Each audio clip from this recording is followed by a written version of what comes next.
Hi friends, my name is Shauna Holt, aka Fit Frugal Life. I'm a homeschool mom of a large family, and I'm on a journey to be fit, healthy, and financially free, and help other moms wanting the same.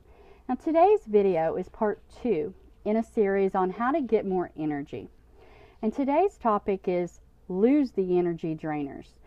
Before I go into all the ways you can get more energy, I want to talk about what things you should get rid of. We will start seeing our energy increase just by continually losing things that drain our energy.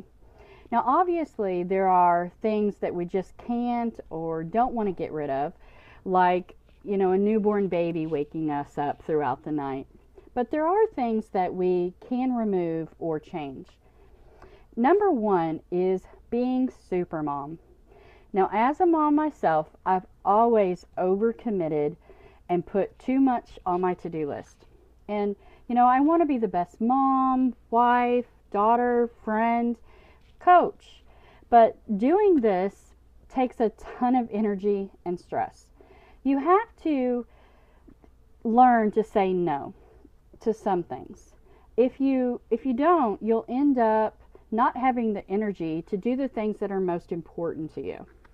So, if people are asking you to help them with this or volunteer for this or do an extra project, think about if you actually really have time to do that right now. And then if you don't, say no, it's okay. Number 2 is toxic people. Now, these people, the ones always trying to bring you down, delete them if you can. But if not, ignore them and move on. Too much energy is wasted stressing out about what people say, what they do, and what they think of you. Number 3, there is no such thing as perfect. No one is perfect. And I'm the first to admit, I don't have it all together. I don't have all the answers. And you know what? It's okay. Most other moms, they don't have their shit together either. I posted a picture today that really hones in on my life. That moment when you realize that this is your circus and those are your monkeys. Yep, I have to admit, I've led a circus for a number of years now. When you decide to be authentically you and not concentrating on being perfect mom, perfect woman, it's actually a relief and a lot less stress. I love the movie that I seen last summer called Bad Moms. I don't know if you've watched it or not, but I don't have the parties and the stuff like that was on the movie, but it shows you that the more stressed and the lack of energy, just trying to be perfect. Number 4, stress. This one's a biggie. Now, when your body is under stress, it's using a ton of energy fighting or flighting, and over time, this wears down your resistance and your ability to overcome anything that's thrown at you. Think about a baseball pitching machine. Now, the balls are coming at you and you're swinging them one by one, and the longer and longer it goes, it gets harder to keep standing there and hitting the balls. But then you start missing them, and then they start hitting you. And then what if the machine is sped up? Well, you might as well just lay down, because you're going to get knocked down by all the number of balls anyway, because you're going to get tired and have no energy to stand up there and hit them back. Number 5, medications. Now, some medications lower your energy. Things like antihistamines for allergies. We're in allergy season right now. Antidepressants, pain relievers, and even beta blockers. They can all leave you feeling super tired and maybe even causing you to fall asleep. So definitely keep that in mind. That could be causing you to not have enough energy. And if you cannot take them at different times of day, then try to do that. Number 6, quit multitasking.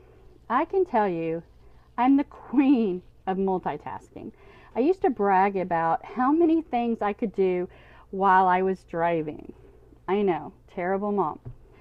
Now I know that I was not really multitasking, but instead I was toggling back and forth between this and between that, and it was draining my mind of energy.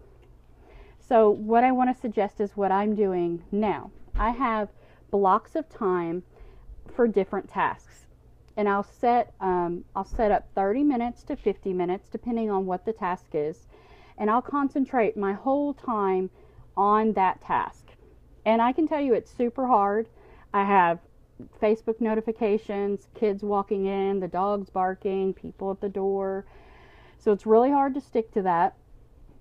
But after the 50 minutes, then I'll have a 10-minute break.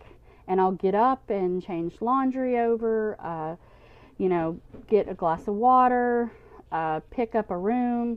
But I'll definitely spend 10 minutes taking a break from what I was doing, and then I'll come back and I'll do a new block of time for something else, concentrating on just that task. I actually have alarms set up on my phone to remind me every 50 minutes to get up and move around and take a break. Taking a break is really important on staying focused. Number 7, caffeine is not the answer. Now tomorrow I'm going to be spending the whole video on caffeine and how it doesn't help you in the long run, some tips to take its place, and how to cut back easily without your family wanting to kill you. I did this. I used to be a Coke drinker, and I kicked that habit, but it wasn't super quick and easy, but I did kick it. So I'm going to share how I did that. Now, which one of these energy drainers will you lose today?